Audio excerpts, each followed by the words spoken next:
ఫ్రాక్‌కి body కుట్టేటప్పుడు చిన్న logic చెప్పబోతున్నానండి. మీరెక్కడ వీడియో స్కిప్ చేయకుండా ఉంటే మీకు క్లియర్‌గా అర్థమవుతుంది. మీ ఇంట్లో చిన్న పాపలున్నారా?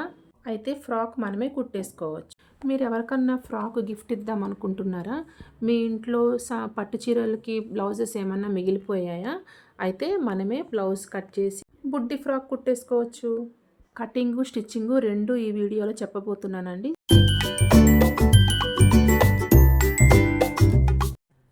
ఫస్ట్ అయితే నేను మీకు బ్లౌజ్ పీస్ చూపిస్తున్నాను. కస్టమర్ ఇచ్చింది అంత పీస్ ఇచ్చారు నాకు. ఈ బార్డర్ ఉంది చూసారా? బార్డర్ అయితే ఒక సైడే ఉందండి. 2 సైడ్స్ అయితే లేదు. ఓకేనా? ఇంకొక సైడ్ అయితే బార్డర్ లేదండి. మీకు క్లాత్ చూపించాను కదా! అది పక్కకు పెట్టేశాను. ఈ బ్లౌజు లైనింగ్ ఉంది కదండీ! లైనింగ్ కూడా మనకి కస్టమరు బ్లౌజ్ పీస్ ఇచ్చారు. అందులో మనము స్ నా నడుము స్టిచ్చింగ్‌కి ఒక హాఫ్ ఇంచ్ లైన్స్ తీసుకుంటాం కదా! 2 లైన్స్ గీసాను. అందులో ఒకటి వేస్టేజ్ కింద పోతుంది. ఒకటైతే నడుము స్టిచ్చింగ్‌లో పోతుంది. నేను బాడీ హైట్ అయితే 6 ఇంచెస్ తీసుకున్నానండి. చంక మార్క్ అయితే 3 ఇంచెస్‌లో ఏసాను. నెక్ గ్యాపు 2 ఇంచెసే. Neck gap 2 inches. చంక డౌను 3 ఇంచెస్. షోల్డర్ అయితే 2 ఇంచెసే పెట్టాను. టోటల్‌గా మనం కుట్టిన తర్వాత 1 ½ వస్తుంది. నడుము దగ్గర నుంచి ఒక హాఫ్ ఇంచి పైకి తీసానండి. బాడీ లూజ్ అయితే 5 ఇంచెస్ పెట్టుకున్నాను. నడుము దగ్గర కూడా 5 ఇంచెసే. ఒక హాఫ్ ఇంచి ఖర్చులకి తీసాను. బ్యాక్ నెక్ డౌన్ అయితే 2 ఇంచెస్‌లో ఎయ్యాలండి. ఎందుకంటే చిన్న పాప కాబట్టి నేను అంచనాగానే కట్ చేస్తున్నాను. సో, మీరు కుట్టుకునేటప్పుడు మెజర్‌మెంట్స్ తెలియాలి కాబట్టి చెప్తున్నాను. మెజర్‌మెంట్స్ అయితే స్టార్టింగ్‌లో చెప్పాను కదా! అదే ప్రకారంగా బ్యాక్ కట్ చేసి నేను front separate, back separate cut చేస్తున్నా. బ్యాక్ అయితే ఒక 1 ½ ఇంచ్ అయితే ఉక్సులు కుట్టడానికి ఎక్స్ట్రా తీసానండి. ఇంగో అక్కడ ఫోల్డ్ చేశాను చూసారా? ఫ్రంట్ పార్ట్ అయితే ఫ్రంట్ కూడా నెక్ డౌను 2 ఇంచెస్ ఏసాను. చిన్న పాప కాబట్టి రౌండ్ నెక్. ఇంకొక లైనింగ్ బ్లౌజు 2 బ్లౌజ్ పీసెస్ ఇచ్చారండి. ఒకటైతే బాడీకి ఉంచేసాను, కట్ చేశాను. ఇంకొక పీస్‌లో ఏమో 3 స్టెప్స్ లాగా 3 లైన్స్‌లా పెట్టేసుకొని అది గేరా కింద పెట్టేసాననమాట. అది మొత్తం ఒకటే బ్లౌజ్ పీస్. ఒకటే బ్లౌజ్ పీసు అందులో 3 లైన్స్ పెట్టేసి 3 వరుసల్లా పెట్టి కట్ చేసేసాను. సో, బాడీ లెంత్ అయితే 7 అండి. 6, 10 ఇంచెస్ ఏమో లైనింగ్ హైట్ తీసుకున్న. 10 + 7 17 ఇంచెస్ టోటల్‌గా మనకి టాపు ఫ్రాక్ లెంత్ వస్తుంది. బాడీ పార్ట్‌లో కరెక్ట్‌గా వినాలి అని చెప్పాను కదండీ! ఇది బార్డర్ అయితే నేను మొత్తము అట్లా జాయింట్ చేసుకున్నాననమాట. ఎందుకంటే ఒకటే పార్ట్ కదా! సో, మనకి గేరాకి బాగోదు. ఫ్రంట్, బ్యాక్ రాదు. అందులో హాఫ్ హాఫ్ చేసేస్తే లుక్ అంత ఉండదు కాబట్టి నేను కస్టమర్‌కి ఏమన్నానంటే ఫ్రంట్‌కేసేస్తా అని చెప్పాను. సో, ఫ్రంట్‌కి 2 పార్ట్స్ కింద పెట్టి పక్కకు పెట్టేశాను. ఇప్పుడు ఇది బ్లౌజ్‌లో పీస్ ఉంది కదా! దీన్ని కూడా లైనింగ్ లాగానే 3 లేయర్స్ లాగా పెట్టేసాను చూడండి. హాఫ్‌కి ఫోల్డ్ చేస్తున్నా కదా! 3 లేయర్స్‌లా పెట్టేశాను. అందులో 2 లేయర్స్ మాత్రమే నేను గేరాకు వాడానండి. ఒకటి నా రైట్ హ్యాండ్ సైడ్ పీస్ ఉంది కదా! అదైతే బాడీకి ఉంచేసుకున్నాను. ఓకేనా? సేమ్ సెంటర్ పార్ట్ కట్ చేసేసుకోండి. కట్ చేసేసి అది పక్కన పెట్టేసేయండి. తర్వాత ఆ 2 హాఫ్ హాఫ్ చేసి చిన్న కచ్చగా పెట్టుకోండి అక్కడ. ఎందుకంటే మనకి సెంటరింగ్ లాగా తెలుస్తుంది. ఇప్పుడు దీంట్లో మనం ఆల్రెడీ బార్డర్‌కి ఫ్రంట్ పార్ట్ తీసేసాం. సో, మనకు ఓన్లీ ఒక బ్యాక్ ఒకటే కావాలి ఇందులో. ఒక బ్యాక్ ఒకటే తీసుకోండి. బ్యాక్ ఒకటి నేను ఇది అడ్జస్ట్‌మెంట్ చేయాలి కాబట్టి నేను పీస్ ఎటు తిప్పితే సరిపోతుందా అన్నది చూస్తున్నాను. సో, నాకు ఇలా ఈ ఫోల్డింగ్‌లో సరిపోయింది. బ్యాక్ పార్ట్ అయితే కట్ చేసేసానండి. అట్లనే ఫ్రంట్ పార్ట్ మనకి ఎలాగో రెడీ అయిపోయింది కాబట్టి అది తీసే అవసరం లేదు. దీనికి ఈక్వల్‌గా కట్ చేసేసుకుంటున్నాను. ఇప్పుడు ఈ మిగతా పీస్ ఉంది కదా! దీంట్లో హ్యాండ్ మార్కింగ్ ఏసుకుంటున్నా అండి. ఇంకొక క్లాత్ ఉంది కదా! దాంట్లో హ్యాండ్ మార్క్ ఏస్తున్నాను. సో, నాకు ఈ 2 ఫ్రంట్, బ్యాక్ సెట్ అయిపోయింది. హ్యాండ్స్‌కైతే నేను 3 ఇంచెస్ హైట్ తీసాను. హైట్ తీసి 1 ఇంచి మాత్రము ఫ్రిల్స్ కోసం తీసానండి. కింద హ్యాండ్ లూజ్ కూడా 3 ఇంచెస్. క్రాస్‌లో 4 ఇంచెస్. అంటే హ్యాండ్ దగ్గర 3 ఇంచెస్ పెట్టాను కాబట్టి చంక దగ్గర మనకి 4 ఇంచెస్. ఒక 1 ఇంచ్ ఎక్స్ట్రా పెట్టుకుంటే సరిపోతుంది. నేను ఫస్ట్ డ్రాయింగ్ అయితే ప్లెయిన్ హ్యాండ్ కుడదామా అని ఏసేసాను. కానీ నాకు చిన్న పాప కదా! ప్లెయిన్ బాగోదని చెప్పి 1 ఇంచ్ ఎక్స్ట్రా పెట్టి మళ్ళీ పఫ్ కట్ చేశాను. హ్యాండ్స్‌కి అయితే నేను లైనింగ్ ఏయలేదండి. ఎందుకులే మొత్తం అని హ్యాండ్స్‌కి లైనింగ్ ఏయలేదు. స్టిచ్చింగ్ చేసేద్దాం రండి. ఇప్పుడు ఏం లేదండి. ఇప్పుడు బ్యాక్ పార్ట్ ఉంది కదా! మనం ఆల్రెడీ ఫోల్డింగ్స్ తీసేసుకున్నాం కాబట్టి ఫో ఉక్సులకి డైరెక్ట్ 1 ఇంచ్ ఫోల్డ్ చేశాను. ఫోల్డ్ చేసుకుంటూ నేను కుట్టేసేసానండి. దాంతో పాటు లైనింగ్ అతుక్కుంటూ వచ్చేసిన. సేమ్. ఓకేనా. 2 సైడ్‌లు అంతేనండి. ఫ్రంట్ ఉక్సులు, బ్యాక్ ఉక్సులు అందులోనే ఫోల్డింగ్‌కొచ్చేస్తాయి.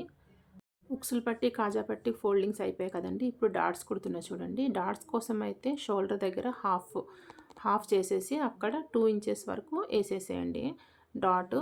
ఒక హాఫ్ ఇంచి విడ్త్ పెట్టండి. హైట్ ఏమొచ్చి 2 ఇంచు 1½ పెట్టినా సరిపోతుంది. చిన్న పాప కాబట్టి 2 ఈక్వల్‌గా కట్ చేసి బ్యాక్ పక్కన పెట్టేశాను.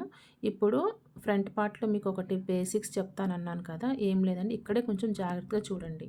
ఇప్పుడు బార్డర్స్ ఉన్నాయి కదండీ! 2 బార్డర్స్ కూడా మనకి జరీ వస్తుంది కదా! మధ్యలో ఒకటి ప్లెయిన్ వచ్చేసింది చూసారా? ఆ 2 కూడా జాగ్రత్తగా జాయింట్ కలిపేయండి. ప్లెయిన్ మనకి కనబడకుండా సెంటర్ జాయింట్ ఏసేసుకుంటే సరిపోతుంది. సెంటర్ జాయింట్ ఏసుకున్నాక నేను అక్కడ చూపిస్తున్నా చూడండి. కింద ప్లెయిన్ వచ్చింది కదా! అక్కడ వదిలేసి పైకి లేపాలి. బాడీ లైనింగు పైకి లేపి అక్కడి నుంచి జాయింట్ చేసేసుకోండి. జాయింట్ చేసుకుంటే మనం సెంటర్ జాయింట్ దగ్గర కింద బార్డర్‌లో పైకి లేపిన ప్లేస్‌లో మనకి క్లాత్ తక్కువ పడుతుంది కదా! బాడీ హైట్ తగ్గిపోతుంది. మీకిప్పుడు లైనింగ్ అతికేసాను కదా! బాడీ హైట్ తగ్గిపోతుంది. షోల్డర్స్ దగ్గర ప్లెయిన్ వచ్చింది చూడండి. షోల్డర్ దగ్గర ప్లెయిన్ వచ్చేసింది. ఇంకొక హాఫ్ ఇంచి హైట్ కూడా లైనింగ్ మనకు కనిపించేస్తుంది. ఇక్కడ ఏం చేయాలంటే మనం చంక భాగంలో కట్ చేసుకున్నాం కదా! ఆ పీస్‌ని తీసుకొచ్చి ఇంకొక జాయింట్ ఏసాను. పట్టు కాబట్టి మనకి జాయింట్స్ కనబడవండి. మళ్ళీ జాయింట్ ఏసుకునేటప్పుడు కూడా లైన్స్ ఉంటాయి దాంట్లో. లైను, డిజైను ఉంటది. దాన్ని ఫాలో అవ్వండి. దాన్ని ఫాలో అవుతే మనకి జాయింట్ కనబడదు. ఆ లైన్స్‌లో కలిసిపోతుంది. ఓకేనా? ఇదొక్కటి కొంచెం నీట్‌గా పెట్టుకున్నారనుకోండి కుట్టడము, చూడడానికి కూడా మనకి ఫ్రాకు నీట్‌గా కనిపిస్తుంది. తర్వాత దీనికి కూడా షోల్డర్స్ మధ్యలోంచి నేను డాట్స్ పెట్టాను. షోల్డర్ జాయింట్ చేస్తున్నా. షోల్డర్ జాయింట్ చేసినప్పుడు కూడా చూసుకోండి. ఉల్టా సీదా చూసుకొని ఎటు బ్యాలెన్స్ అవుతుందో చూసి షోల్డర్ జాయింట్ పెట్టండి. ఇప్పుడు హ్యాండ్స్‌కేమో నేను కింద ఫోల్డింగ్ చేసేసానండి. కొంచెం ఫాస్ట్‌గా పెట్టాను. ఎందుకంటే కటింగు, స్టిచ్చింగ్ నేను దీంట్లోనే చెప్తున్నాను కదండీ! కొంచెం ఫార్వర్డ్‌లో పెట్టాను. మీకు అవసరమైన చోటే స్లోగా చెప్తున్నాను. అవసరం లేని చోట ఫార్వర్డ్ పఫ్ హ్యాండ్స్ పెట్టాం కదండీ! మనం షోల్డర్ దగ్గర ఒక 4, 5 ఫ్రిల్స్ వచ్చేటట్టు పెట్టాను. మీరు ఆర్మ్స్ దగ్గర నుంచి కలుపుకుంటూ వెళ్ళిపోండి. కరెక్ట్‌గా షోల్డర్ దగ్గర వచ్చినప్పుడు చిన్నవి జాయింట్ ఉంటుంది కదా! అక్కడ ఒక 2 స్టెప్స్ అట్లా ఫ్రిల్ పెట్టేసుకున్నారనుకోండి. ఒక 5 ఫ్రిల్స్ వరకు మీకు నీట్‌గా కనిపిస్తుంది. తర్వాత కింద కూడా హ్యాండ్ లూజింగ్ ఉంది చూసారా? అక్కడ కూడా ఒక 4, 5 ఫ్రిల్స్ పెట్టాను నేను. ఇప్పుడు ఇంకొక హ్యాండ్ కుడతాను చూడండి. దాంట్లో మీకు వేరేలా చూపిస్తున్నా.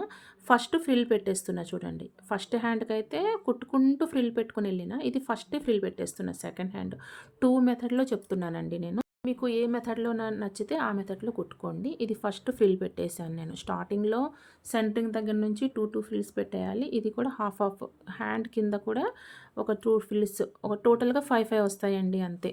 ఎక్కువైతే ఏం రాదు. మనం 1 ఇంచే కదా హైట్‌కి పెట్టాము. సో, అక్కడి నుంచి మెజర్ చేసుకుంటూ కుట్టొచ్చు. మీకు ఏమన్నా మిగిలిపోయాయనుకోండి ఫస్టే మెజర్ చూసుకోవాలి. ఇలా కుడితే గనక సరిపోతుందా లేదా హ్యాండ్ ఒక ఫ్రిల్ ఇప్పాల్సొస్తుందా? లేతే ఇంకొక ఫ్రిల్ పెట్టాల్సొస్తుందా అని అదొక్కటి చూసుకోవాల్సొస్తుంది. ఇప్పుడు బ్యాక్ పార్ట్ ఉంది కదండీ! ఉక్స్ పట్టి మనం కరెక్ట్‌గా బ్యాలెన్స్‌గా ఎలా ఏసుకుంటామో ఉక్సులు దాని మీద ఒక ఉక్స్ పట్టి కాజా పట్టి మీద ఉక్స్ పట్టి పెట్టేసి కుట్టు వేసేసాను. ఇప్పుడైతే మనం ఫ్రిల్స్ పెట్టుకోవాలి కదండీ! ఫస్ట్ ఆఫ్ ఆల్ జాయింట్లు పెట్టేసుకుందాము. జాయింట్ 2 జాయింట్స్ పెట్టాం కదా! లైనింగు, డైరెక్ట్ పీసు 2 జాయింట్స్ పెట్టేసాను. లెంత్ కూడా 1½ ఇంచ్ లెంత్ పెట్టాను కాబట్టి లైనింగు ఫోల్డ్ చేసేస్తున్నానండి నేనిక్కడ. ఫోల్డింగ్స్ ఏసుకున్నాక ఏదన్నా ఎగుడు దిగుడు ఉంటే లెవెల్ చేసేసుకోండి. మనం స్టిచ్చింగ్ చేసేటప్పుడు ఏదన్నా పోతుంటాయి కదా స్టిచెస్ అది బ్యాలెన్స్ చేసుకోండి. మనం లైనింగ్ ఫోల్డ్ చేసేసాను కదా! ఇది చాలా ఎక్కువ వస్తుంది చూసారా? నేను లైనింగ్ ఫోల్డ్ చేశాను కానీ డైరెక్ట్ పీస్ ఫోల్డ్ చేయలేదు. సో, లైనింగ్ మీద యాడ్ చేసేసాను. నేను తర్వాతన్నా ఎయొచ్చులే అని యాడ్ చేసేసాను. చెప్పినా కదా! లైన్స్ కరెక్ట్‌గా కట్ చేసుకోండి. ఎగుడు దిగుడు ఉంటే మళ్ళీ ఫ్రంట్, బ్యాక్ కరెక్ట్‌గా రాదు. లేసినట్టు అట్లా కనిపిస్తుంది ఫ్రాకు. ఓకేనా? ఇప్పుడు సెంటరింగ్‌కి ఒక కచక అంటే మొత్తం 4 ఫోల్డింగ్స్ చేసి 4 కచకాలు పెట్టాను. చూపిస్తున్నాను చూడండి. ఓకేనా? మళ్ళీ ఇక్కడ నేను ఈ లెంత్ కూడా ఫోల్డ్ చేసుకోవాలి కదండీ! ఫస్ట్ నార్మల్‌గా ఒక లైన్ ఏసేస్తున్నాను. అది కొంచెము పట్టుదే గానీ కొంచెం ఫోల్డింగ్‌లా అనిపించింది. నీట్‌గా వస్తది కదా ఫోల్డింగ్ అని ఫస్ట్ ఒక స్టిచ్ చేశాను. తర్వాత మళ్ళీ 1½ ఇంచ్‌కి మళ్ళీ హైట్‌కి మళ్ళీ ఒక స్టిచ్ ఏసేస్తున్నాను చూడండి. నా వీడియో మీకు నచ్చిందా అండి? నచ్చితే ప్లీజ్ నా ఛానల్‌ని సబ్స్క్రైబ్ చేయండి. ఈ వీడియో ఇంకెవరికన్నా యూస్‌ఫుల్ అనిపిస్తది. మీ ఇంట్లో ఎవరైనా చిన్న పిల్లలకి వాళ్ళు కుట్టుకుంటారేమో అని మీకు ఎవరికైనా ఐడియా ఉంటే ఈ వీడియోని షేర్ చేయండి. మన సబ్స్క్రైబర్స్‌కి కొన్ని డౌట్స్ వస్తున్నాయండి. కాకపోతే నాకు పర్సనల్‌గా అడుగుతున్నారు, కాల్ చేసి అడుగుతున్నారు. అదే కామెంట్ సెక్షన్‌లో కామెంట్ చేశారనుకోండి, మీ డౌట్స్‌ని వేరే వాళ్ళు చూసినప్పుడు వాళ్ళకి కూడా డౌట్ క్లియర్ అవుతుంది కదండీ! ప్లీజ్ కామెంట్ చేయండి. మళ్ళీ వీడియోలోకొచ్చేద్దాము. సో, బాడీ మనకి లూజ్ మనం 5 ఇంచెస్ పెట్టుకున్నాం కదా! సరే టోటల్‌గా మనకి ఎంత రావాలి అంటే 20 ఇంచెస్ రావాలండి. సో, 4 పార్ట్స్‌కి మనం కచకాలు పెట్టాం కదా! ఈచ్ వన్ పార్ట్‌కి 5 ఇంచెస్ చొప్పున మనం ఫ్రిల్ పెట్టుకుంటూ ఎళ్ళండి.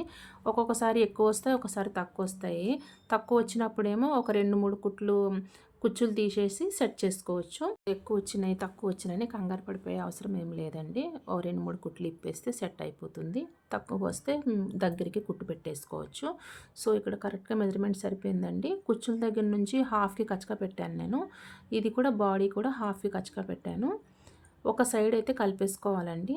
మనము ఎట్లా అంటే ఫ్రాకుకి రైట్ హ్యాండ్ సైడు కలిపేయాలి. లెఫ్ట్ హ్యాండ్ సైడ్ ఓపెన్ వదిలేయండి. ఇక్కడ చూడండి నేను అది మొత్తం కరెక్ట్‌గా పెట్టుకోవాలి చూడండి. కచకా పెడుతున్నాను చూసారా? చిన్నది ఎక్స్‌ట్రా వచ్చింది ఫ్రంట్.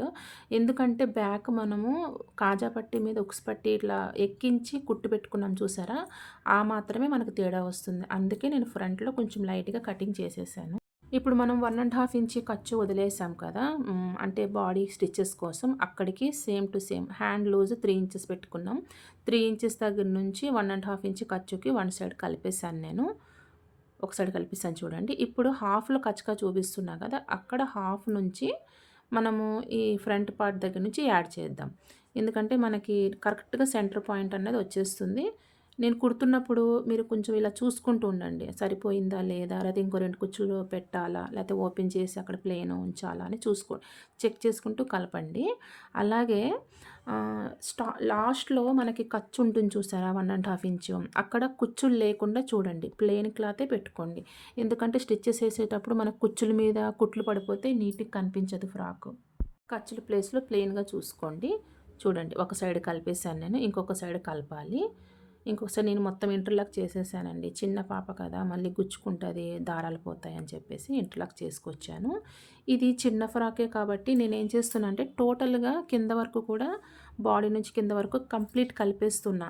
అదే మనం కొంచెం పెద్ద పిల్లలనుకోండి లైనింగ్ వేరేగా, బాడీ సైజు అది సెపరేట్ కలిపేది ఉంటది. నేను లాంగ్ ఫ్రాక్స్ కూడా చేస్తానండి. లాంగ్ ఫ్రాక్స్ చేయాలి. ఆల్రెడీ సారీస్ చాలా తీసి పెట్టాను మా పాపకు కుడదామని. నాకైతే టైమే దొరుకుతలేదు. నాకు మిషన్‌లు కూడా మధ్యలో ఈ రిపేర్ వస్తున్నాయండి. అందుకని కొంచెం లాంగ్ ఫ్రాక్స్ కూడా చేస్తాను. కొంచెం వెయిట్ చేయండి ప్లీజ్. ఇప్పుడు నెక్ ఒకటి మిగిలిపోయిందండి. మనం మొత్తం ఫ్రాక్ అంతా కంప్లీట్ చేసేసాము. నెక్ కూడా క్రాస్ పీస్ తీసానండి నేను పైపింగ్ ఏద్దామని. క్రాస్ కలిపేటప్పుడు కూడా చూసుకోండి. ఆపోజిట్ ఇట్లా ఉంటుంది కదా కార్నరు, అది కార్నర్ కలపండి. నాకు 2 జాయింట్స్‌కి సరిపోయింది. ఎందుకంటే చిన్న నెక్కే కదా! జాయింట్ పెట్టేసుకొని ఒక సైడ్ అయితే అంచు కుట్టేయాలండి. ఒక సైడ్ అంచు కుట్టేసేసి ఇది నేను డోరీ పైపింగ్ ఏయలేదు. నార్మల్‌గా నెక్ దగ్గర చిన్న ఖర్చు పెట్టేసి చప్టా పైపింగ్ అంటారు కదా! సో, మనకి అదే పైపింగే ఖర్చులో కలిపేసి పైపింగ్‌లా పెట్టేస్తానమాట. డోరీ పైపింగ్ అయితే వేరేగా ఉంటుంది కదా! మనం బ్లౌజెస్‌కి అవి ఏస్తాం కదా! సో, నేను అట్లా ఏయలేదు. ఎందుకంటే కొంచెం అది స్టిప్ ఉంటది కదా! పాపకేమన్నా గుచ్చుకుంటదేమో అన్న ఫీలింగ్‌తో ఏయలేదండి. ఐ హోప్ ఈ వీడియో అయితే మీకు నచ్చిందని అనుకుంటున్నాను. మీకు క్లియర్‌గా ఎక్స్‌ప్లెయిన్ చేశానా అండి? మీకు నచ్చింది అనిపిస్తే నాకు లైక్ ఇవ్వండి. కామెంట్ సెక్షన్‌లో కూడా కామెంట్ చేయండి. ఈ వీడియోని లాస్ట్ వరకు చూసినందుకు థ్యాంక్స్ ఫర్ వాచింగ్ అండి. నా వీడియో గనక మీకు నచ్చింది అనిపిస్తే నా ఛానల్‌ని సబ్స్క్రైబ్ చేయండి.